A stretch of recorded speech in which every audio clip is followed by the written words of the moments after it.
Hi everyone, Tom here with a quick video on what to do if you need to resolve a claim that's been sent to an insurance company, but the patient turns out is actually self-pay or no longer is using insurance to pay for services.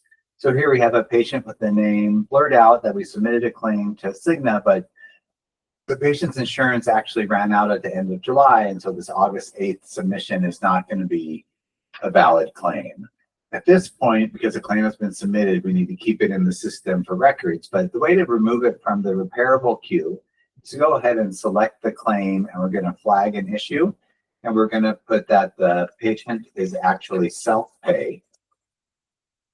And then that's going to go ahead and move it from the repairable queue into the issue queue. Then we're going to go ahead and jump into the issue queue. This patient will be at the bottom. We're going to select that claim and we're going to go ahead and click resolve. And then we're going to go ahead and move it to finalized and mark it resolved. And that's it. So pretty quick to solve that issue and still keep a record of it. Hope this video is helpful. Thanks. Bye.